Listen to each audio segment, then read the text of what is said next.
Start chapter 31. And the interesting thing is that now that we've discussed, like Truma Tetzaveh is like a unit. So Truma discusses the construction of the architecture of the Mishkan. And after we go through the construction of the architecture of the Mishkan, in Parashas Truma, we take a break and we first do the garments of the Kohen. And after we do the garments of the Kohen, then after that, we get to the Miluim, the inauguration ceremony. And it's only after that, at the very end of Parashas Tetzaveh, that we go back and we say, wait, there was one piece of architecture, one piece of furniture that was missing from the construction of the Mishkan. There was one major piece of furniture. We have already discussed the copper altar, also known as the outdoor altar, or the altar of the Olah. We've already discussed the ark and the table, and we've discussed both the ark, the table, and the menorah. We discussed all the curtains and the poles and the sockets and the outer courtyard, but we're missing one crucial piece of furniture. One crucial piece of furniture. And what is that? And that's what we're being told now. It's a whole question. Why is this being taught here? It should have been taught earlier. So Vasisa, chapter 30, verse 1, Vasisa Mizbeach Miktar Ketoris. You shall make an altar to burn the incense. Atse Shitim. You shall make this altar to burn things out of wood. Okay, make this altar out of wood. Rashi says, Mikdar Ketoris, to bring incense up in smoke. What went on this altar? They never put animals on it. They put primarily incense, although there are a couple of times where they applied blood. There's some discrete cases where some blood was placed on it, but it's primarily there to place incense. This altar is usually known as the golden altar or the incense altar. Of Kitur Ashan Samim, to raise the smoke of the burning spices. So that's what this altar was for. And it was in the Mishkan. Ama Arkov Amarachbo Ravuya, very small. How tall was this altar? 1 amma long, 1 amma wide, square. Vamatayim komato mimenu karmartov. And it shall be, and it was 1 amma long, 1 amma wide, and 2 amos tall. From it shall its horns be. So basically, 2 amos tall. So how tall is that? That's 36 inches, 3 feet tall, very short, and very small. No, that's higher than 3 feet. This is like 3 feet. Yes, it's. You think this? I think this table's around 3 feet. Would be my guess. It's like a nice incense. 27. Actually, fine. Yeah, it's the right size. Yeah, one amma long and 1 amma wide. So 18 inches by 18 inches by and 36 feet tall. They did the right thing. We'll give it to them. And vitzipiso so zav tahor, and you cover this incense with pure gold. Es gagovas kirosav saviv, its roof and its walls around it. Es karnosav and its horns. V'asiso zer zav saviv, and you should make a golden crown around it. Rashi says, I'm sorry? What does it mean by horn? Well, they're the horns of the altar. Do they have a diagram there? The horns of the altar are like They have a picture, but they don't show the horns. in the corner of the outdoor altar. There were these protrusions in each corner, which would be like a like coming up. It's like To carry. no, not to carry. That's where they in the outdoor altar. That's where they put blood. Oh. So it was like a square block in each corner. Oh. So that's what Rashi. Let's see what Rashi says. Its roof, it had a golden roof. Zaya lo gag. Of a mizbech ola lo ya lo gag. Ela mimalim chalo adama b'kol chaniyasan. So the outdoor altar did not have a roof. The golden altar had a roof, which was gold. But the outdoor altar, they would fill it with earth. That's all it was. They would pack in the earth really tightly. And that's what it was. So that's interesting. So that's what Rashi says. Okay, next, Zerzav, a golden crown. Siman leketer kahuna. The golden crown of the ark represented the crown of Torah. The golden crown of the table represented the crown of royalty. The golden crown of this golden altar represented crown of kahuna, represented the crown of kahuna.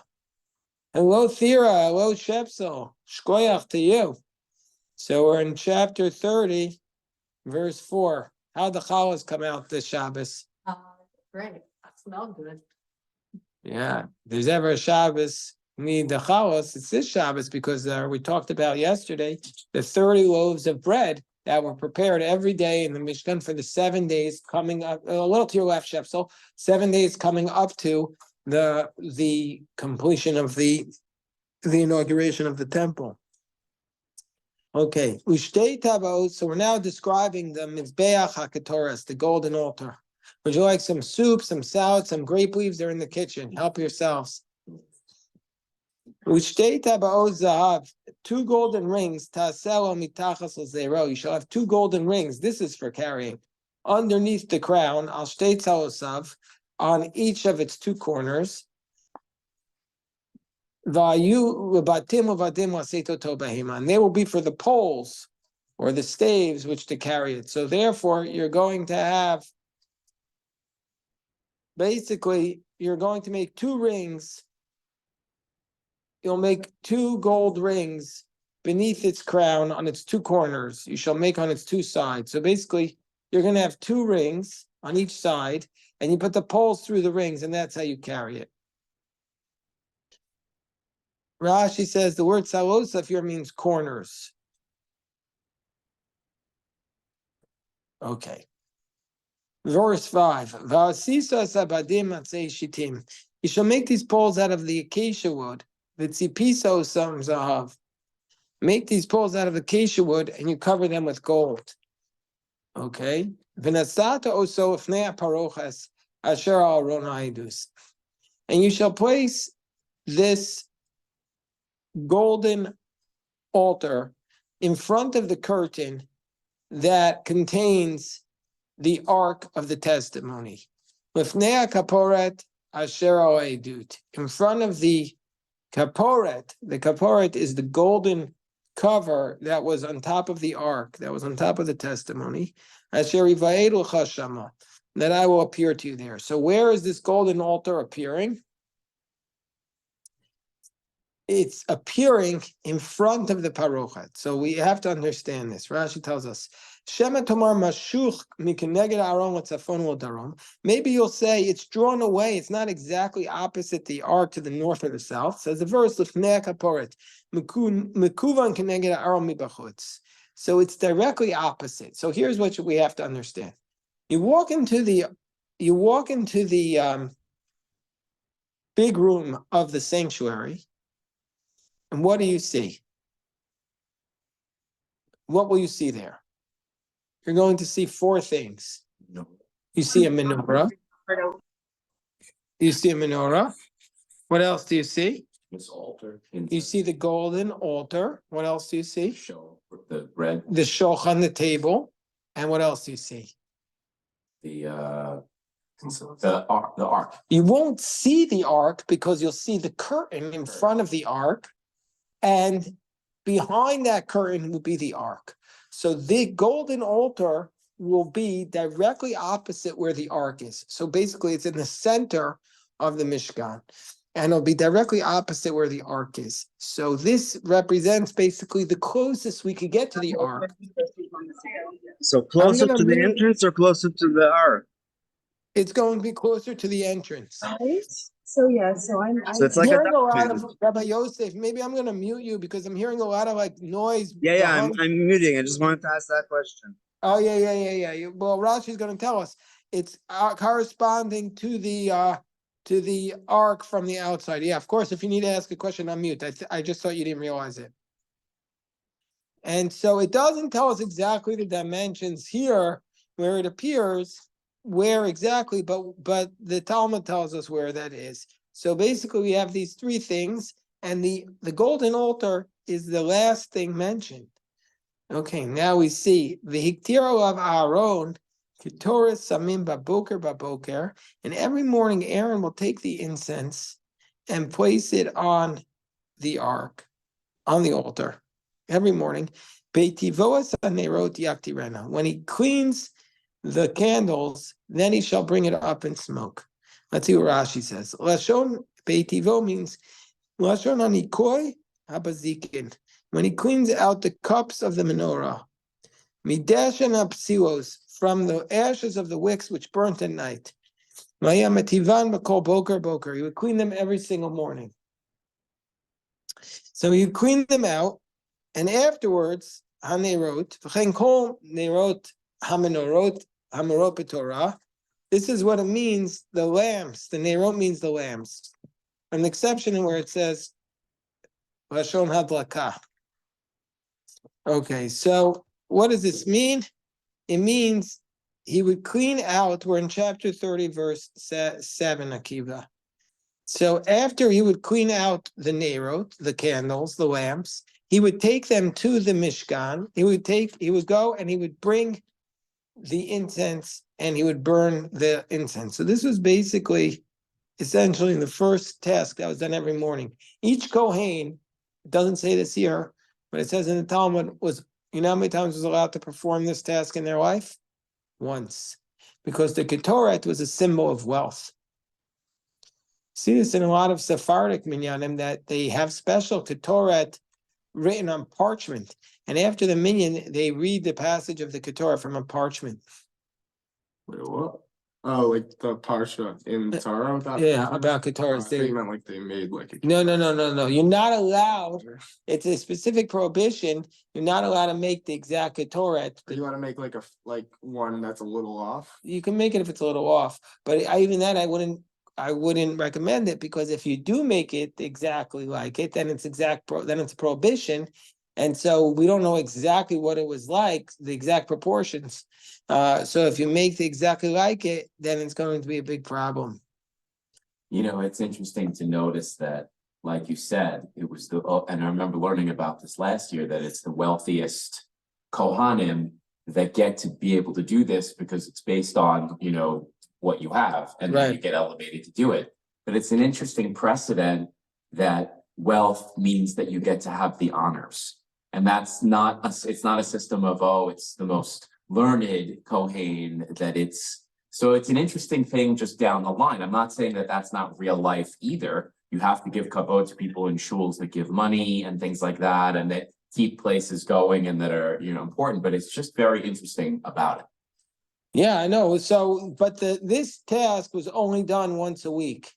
This task was only done, Says every morning. this task was only done once in your lifetime. Meaning each Kohen, there is this idea, the Kohen was only allowed to do it once because it was a segula for wealth, and you wanted to share the wealth. It's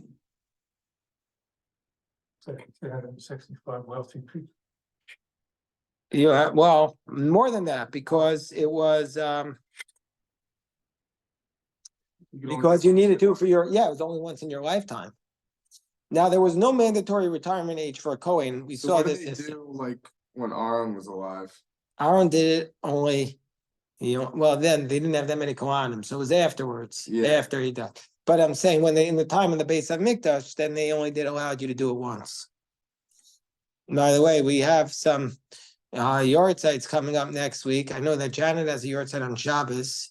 Probably I'll call her, see if she could come. It's probably too hard. And I know Theory, you have a yahrzeit next week. Okay, Sunday night, Monday, so we could study then. Okay, go on. So, uba'alos aronis haneros bein arbayim yaktirana ketoras tamid ofnei Hashem adoros echem. So basically, you have to light the ketoras in the morning and in the afternoon. Uba'alos, hello Eliezer, come on in. Uba'alos, help yourself to some grape leaves in there if you want. All right, good. Uba'alos aronis haneros, when Aaron lifts up the candles.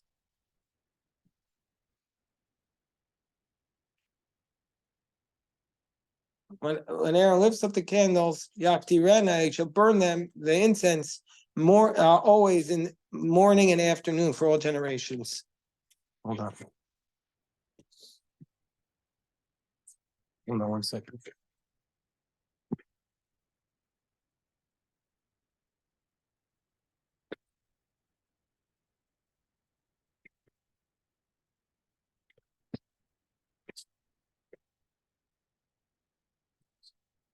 Okay, what does Rashi say?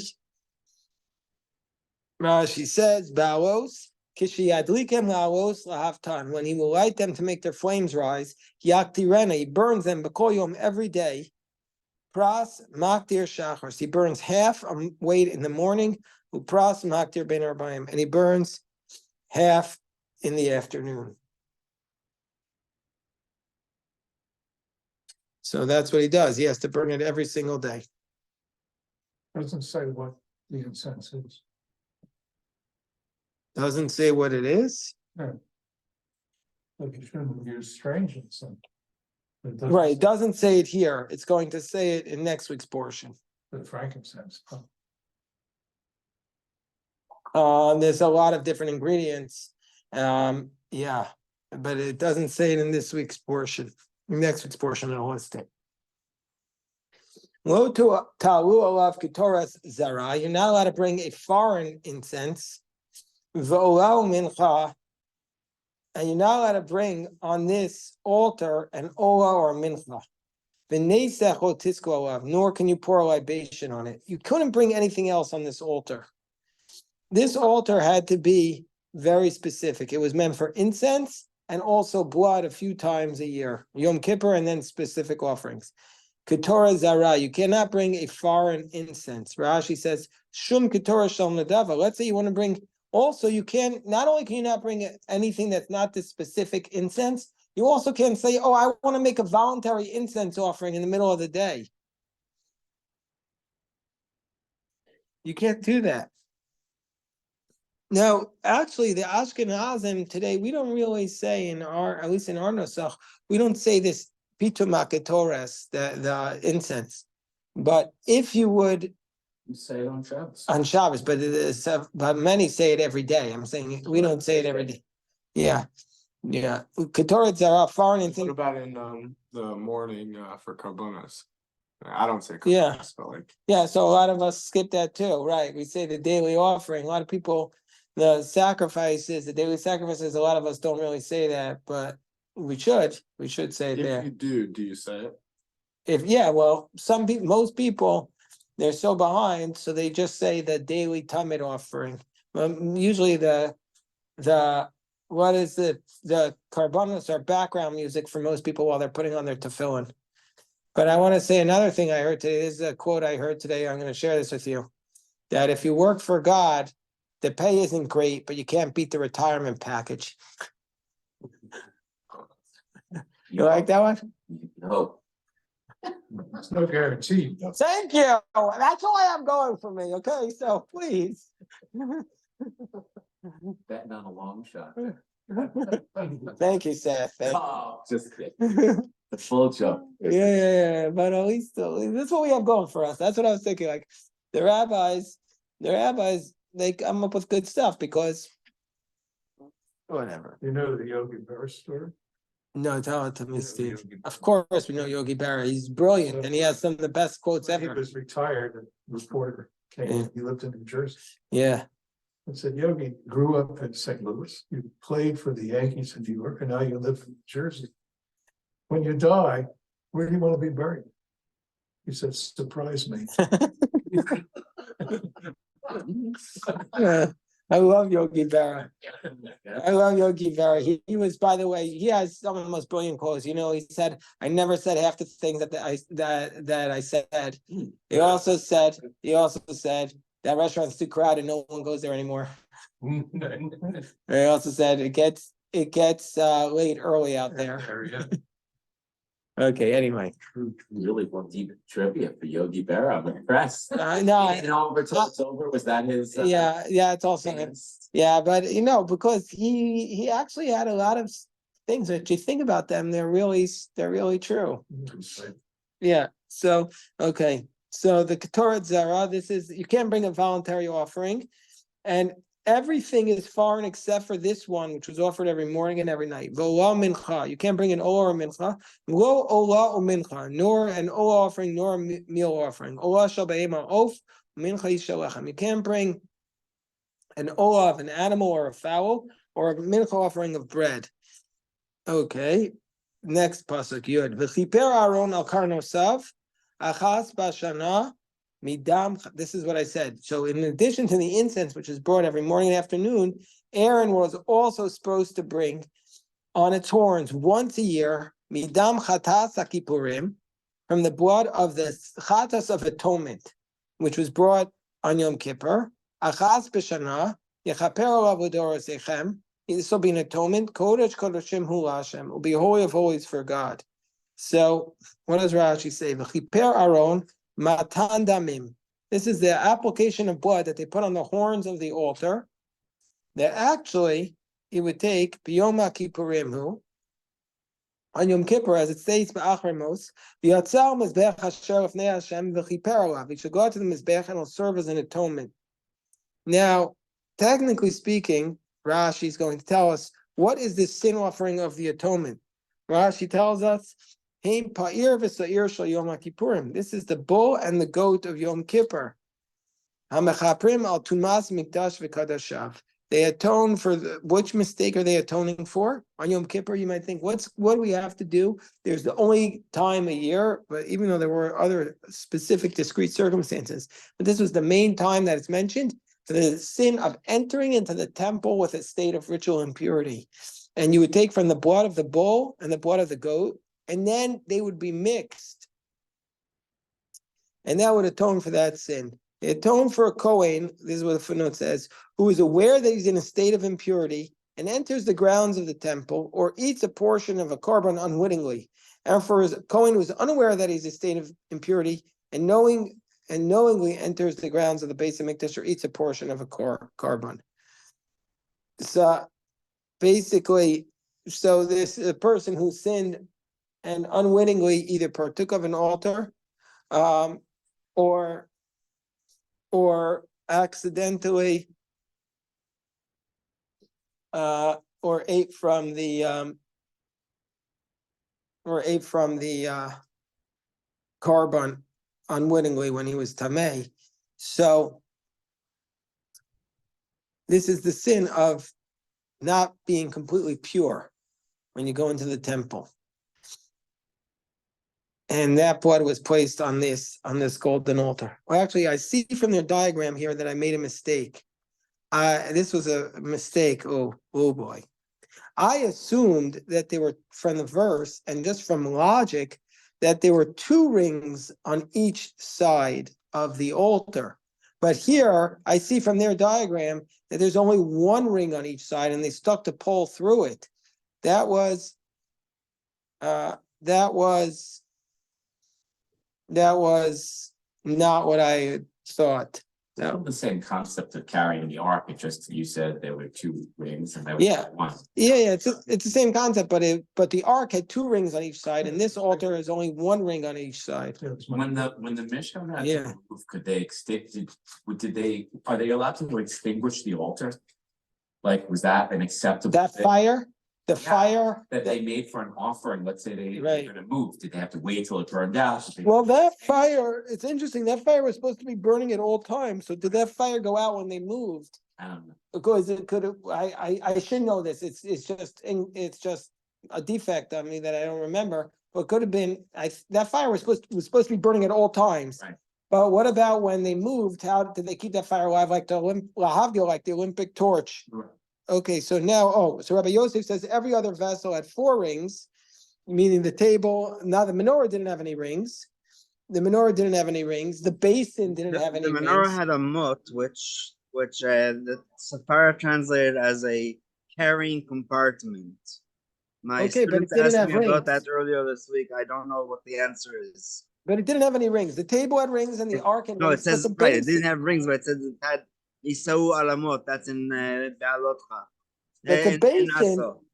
the kior did not have any rings. The kior, it doesn't say how they carried the kior, the Right. basin. Anyway, it says here that the Kodesh Kodashim was, and this thing was holy of holies. This Mizbeach was consecrated only for this and not for any other service. So the Torah tells us that this is holy of holies. Was any other utensil called Kodesh Kodashim? I don't remember it. I think, so it's interesting that this is the only one that's called the Kodesh Kodeshim. Rabbi Yosef, do you remember any other altar called Kodesh Kodeshim? I don't remember that. Okay, so anyway, this is this unique altar, the golden altar, unusual, highly unusual, but also exceedingly holy. And that's okay. So we'll stop the recording here. It's time to daven mincha now. Shekoyach to everybody.